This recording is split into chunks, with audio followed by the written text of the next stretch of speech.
अपने विचारों पर ध्यान दो, क्योंकि वह तुम्हारे शब्द बनेंगे।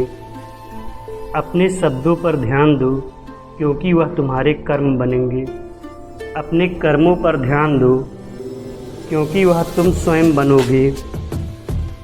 गलती उसी से होती है जो मेहनत से काम करता है। निकम्मों की ज़िंदगी तो दूसरों की बुराई खोजने में ख़त्म हो जाती है।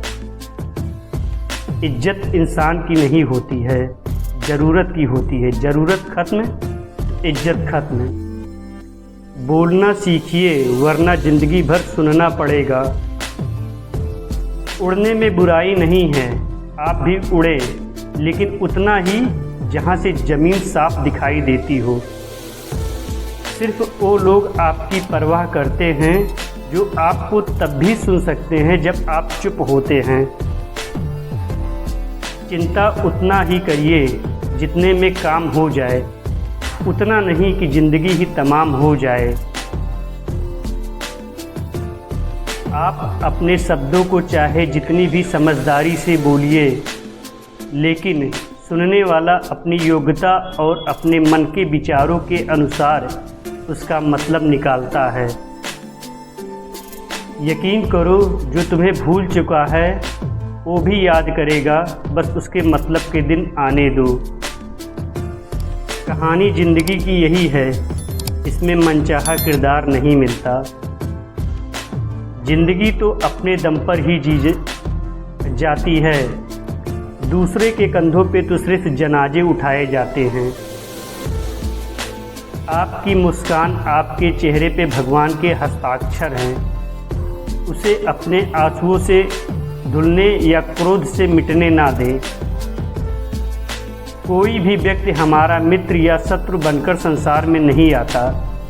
हमारा स्वभाव और शब्द ही लोगों को मित्र और शत्रु बनाते हैं। जो व्यक्ति हर वक्त दुख का रोना रोता है, उसके द्वार पर खड़ा सुख बाहर से ही लौट जाता है। जिसके पास उम्मीद और आस है, वो ज़िंदगी के हर इम्तहान में पास है। हर कोई अपना नहीं होता और यही सच है। कितने अजीब हैं ये ज़माने के लोग, खिलौना छोड़कर जज्बातों से खेलते हैं। महान दिमाग विचारों की चर्चा करते हैं, औसत दिमाग घटनाओं की चर्चा करते हैं, और छोटा दिमाग लोगों की चर्चा करता है। अहंकार ना पालिए जनाब, वक्त के समंदर में कई सिकंदर डूब गए हैं। इन 5 जगहों पर हमेशा चुप रहना सीखिए। पहला, जहां आपके शब्दों की कोई कीमत नहीं। दूसरा, जहां बोलने के बाद आपको पश्चाताप करना पड़े। तीसरा, अगर आपके बोलने से किसी का दिल दुखता है। चौथा, अगर आप गुस्से में हों, क्योंकि इंसान गुस्से में बिना कुछ सोचे समझे कुछ भी बोल देता है। और पांचवा, जहां आपको समझदारी से कोई सुनने वाला ना हो। किसी का कष्ट देखकर अगर तुम्हें भी कष्ट होता है तो समझ लेना तुम्हारे आत्मा में परमात्मा विराजमान हैं। सिर्फ सुकून ढूंढिए, ज़रूरतें कभी भी पूरी नहीं होती।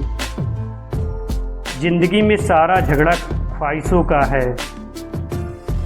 ना तो किसी को गम चाहिए, ना किसी को कम चाहिए। जिसके इरादे हमेशा साफ होते हैं, कई बार लोग उसी के खिलाफ होते हैं। जो तुमसे तंग आ जाए उसे छोड़ दो, क्योंकि बोझ बन जाने से याद बन जाना बेहतर है। झूठ की खरीदारी ज़्यादा दिन तक नहीं टिकती। सच एक ही सही अंत तक साथ देता है। किसी इंसान के आज को देखकर उसके भविष्य का मजाक मत उड़ाओ, क्योंकि इस समय में इतनी शक्ति है कि वो कोयलों को भी धीरे धीरे हीरे में बदल देता है। समय जब फैसला करता है तो गवाहों की ज़रूरत नहीं पड़ती।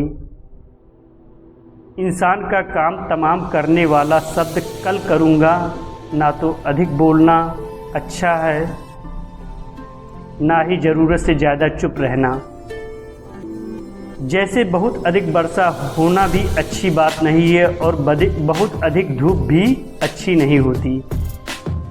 विचार कीजिए, हमारा जन्म हमारी मर्जी से नहीं होता, न हमारा मरण हमारी मर्जी से होता है। इस जन्म मरण के बीच में होने वाली सारी व्यवस्था हमारी मर्जी से कैसे हो सकती है। जिंदगी में हर मौके का फ़ायदा उठाओ, पर किसी की मजबूरी का नहीं। अगर ज़िंदगी मौका देती है तो धोखा भी देती है। ज़िंदगी की सबसे अच्छी दवा है जिम्मेदारी। एक बार पी लीजिए साहब, ज़िंदगी भर थकान नहीं देगी। जीवन में प्रयास सदैव कीजिए, लक्ष्य मिले या अनुभव दोनों ही अमूल्य हैं। ज़िंदगी में तकलीफ़ तो वो हवा के झोंके से ही होती है जो आती है और चली जाती है, पर जब जब आती है तो सभी के नकाब उतार जाती है। जो आपने सोचा है ज़रूरी नहीं कि वो मिल जाए, मगर जो भगवान ने सोचा है वह आपको ज़रूर मिलेगा। इंसान कर्म करने में अपनी मनमानी कर सकता है, मगर फल भोगने में नहीं। अपना वो होता है जिसके साथ बातें खुलकर की जा सके, ना कि संभल कर। मनुष्य अहंकार और गलतफहमी के कारण महत्वपूर्ण चीज़ों से दूर रहता है। गलतफहमियां सच नहीं बताती और अहंकार सत्य को देखने नहीं देता। अगर आपके साथ ज़िंदगी खेल रही है तो आप निश्चित ही एक बेहतरीन खिलाड़ी होंगे।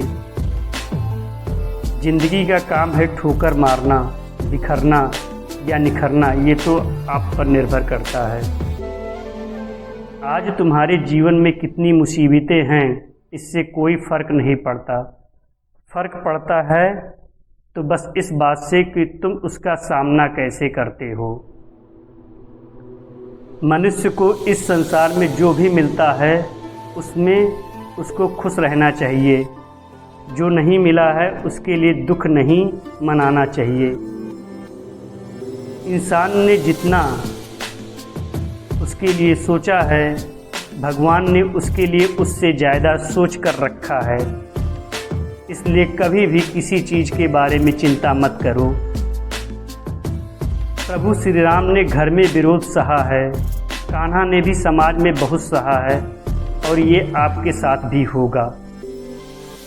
पर अगर इससे आप ऊपर उठोगे तो ही कुछ नाम बनेगा। दूसरों पर निर्भर रहने वाले लोग कभी खुश नहीं रह पाते। इसलिए इस लायक बनिए कि आपकी इच्छाओं को आप स्वयं पूरा कर सकें। एक गांव में आग लग गई। आग बढ़ती जा रही थी। गांव वाले अपनी जान बचाने हेतु इधर उधर भाग रहे थे। एक चिड़िया ने इस दृश्य को देखा और अपनी चोंच में पानी भरकर आग बुझाने का प्रयास करने लगी। वह बार बार अपनी चोंच में पानी लाती और आग पर डालती। जब गांव वालों ने देखा, चिड़िया को आग पर पानी डालते देखा, तो उनमें भी जोश आ गया और बोले, अगर ये चिड़िया प्रयास कर रही है तो हम क्यों नहीं कर सकते। सबने प्रयास किया और आग बुझ गई। ये सब कुछ एक कौवा देख रहा था। उसने चिड़िया से कहा, तेरे पानी डालने से कुछ हो ना तो था नहीं, फिर ये क्यों कर रही थी। चिड़िया ने कहा, मेरे पानी डालने से कुछ हुआ या नहीं हुआ, लेकिन मुझे गर्व है जब इस आग की बात होगी तो मेरी गिनती आग बुझाने वालों में होगी, तमाशा देखने वालों में नहीं। एक बार एक किसान अपने खेत में काम कर रहा था। खेत में काम करते करते किसान की घड़ी खो गई। कुछ साल पहले ये घड़ी किसान को उसके पिताजी ने दी थी, इसलिए वो घड़ी उस किसान के लिए बहुत कीमती थी। अब किसान सब काम छोड़कर घड़ी ढूंढने लगा, लेकिन बहुत देर होने के बाद भी वो घड़ी नहीं मिली। तभी किसान ने पास में खेल रहे बच्चों को बुलाया और उनसे कहा, बच्चों, इस खेत में मेरी घड़ी गुम हो गई है। बहुत देर से घड़ी ढूंढ रहा हूँ। तुम में से जो मेरी घड़ी ढूंढने में मदद करेगा, मैं उसे एक इनाम दूंगा। इनाम के उत्साह में सब बच्चे उस घड़ी को ढूंढने में लग गए। लेकिन इतने बड़े खेत में छोटी सी घड़ी ढूंढना बहुत ही मुश्किल काम था।